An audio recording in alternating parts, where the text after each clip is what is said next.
جمعیت علماء کے انتہائی متحرک اور فعال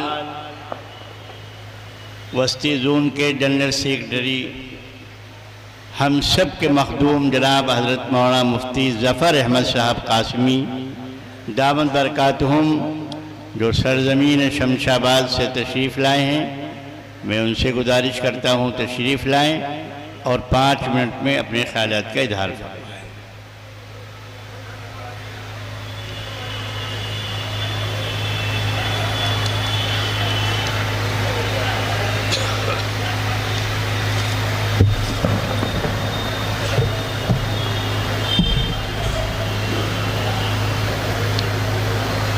بسم اللہ الرحمن الرحیم۔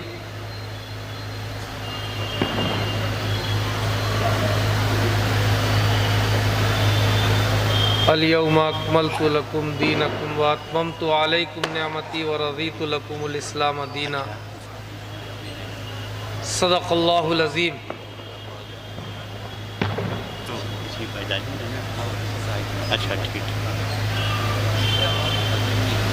آج کے اس تحفظ ختم نبوت اور تحفظ حدیث کانفرنس میں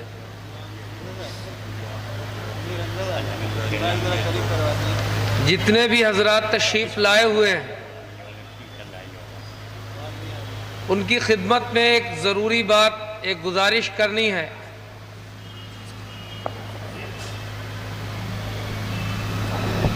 مفتی صاحب یہ مائک وہاں رکھا تھا، کام نہیں کر رہا،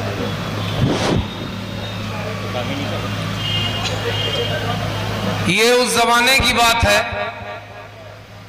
کہ جمعیت علماء ہند کے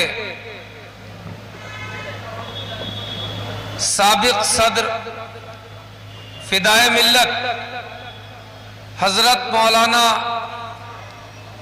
سید محمد اسعد مدنی نور اللہ مرقدہ حیات تھے، اور وہ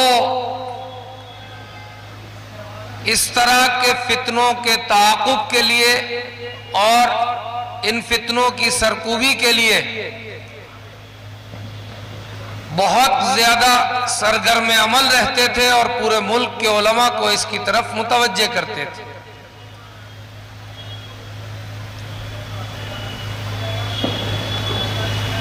اسی وقت میں انہوں نے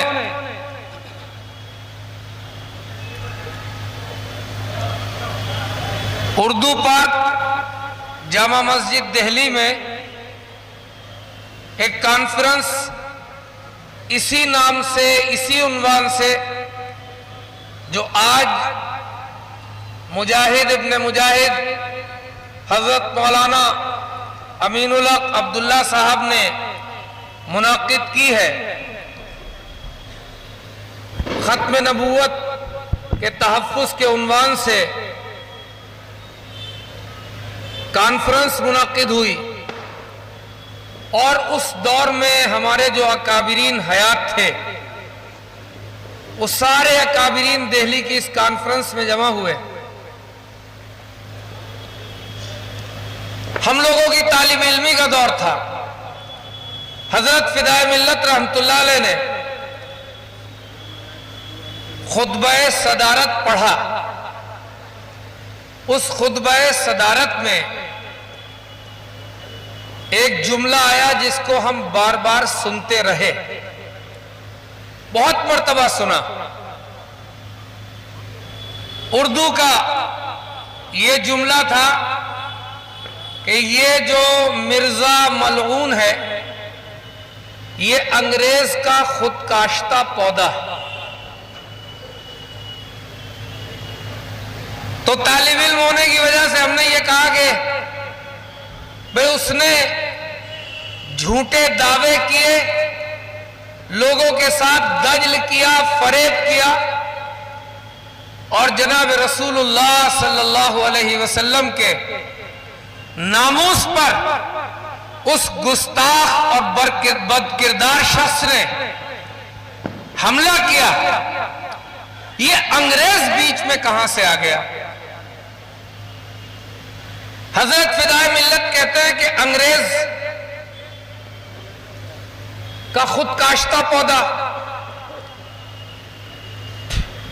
ہم لوگ طالب علم تھے، طالب علموں کے اپنے انداز ہوتے ہیں، سوچتے رہے، اپنے طور سے تبصرہ کرتے رہے، یہاں تک کہ اللہ تعالیٰ نے ایک موقع دیا. اس موقع پر اس مردود سرزمین پر جانا ہوا جہاں اتنے بڑے دجال نے جنم لیا اور اس کو اپنا مرکز و مستقر بنایا. وہاں جا کر کے دیکھا، سارے حالات دیکھے، بات کی لوگوں سے، اور بات کرنے کے بعد پورا نظام قریب سے دیکھا تو حضرت فدائے ملت رحمت اللہ علیہ کے اس جملے کی حقیقت سمجھ میں آئی کہ یہ واقعی اس دور میں جب غلام ہندوستان تھا اور انگریز سازشیں کر رہے تھے تو وہ سب کے لیے سازشیں کر رہے تھے. مسلمان بھی ان کے نشانے پر تھے اور ملک کی آبادی کے دیگر لوگ بھی ان کے نشانے پر تھے. تو اسی وقت انگریزوں نے اپنی سازش کے ذریعے سے اس مردود کو اور اس مکار کو لانچ کیا، لوگوں کے سامنے رکھا لا کر کے، اور اس کے ذریعے سے مختلف طرح کے جھوٹے دعوے اور جھوٹی باتیں کہلوائی گئی. مجھے اچھی طرح سے یاد ہے، مجھے اچھی طرح سے یاد ہے قادیان میں وہاں ایک پڑھانے والا تھا، اس سے میری بات ہوئی تو میں نے اس سے یہ کہا کہ اسلام کے عقیدے کے مطابق حضرت عیسیٰ علیہ السلام، کہنے لگا جانتا ہوں. میں نے کہا پھر حضرت مہدی، تو کہنے لگا جانتا ہوں. تو میں نے کہا یہ بتائیے کہ جس کو مان رہے ہو تم وہ تو یہ سارے دعوے کرتا ہے اور یہ تو سب الگ الگ ہیں.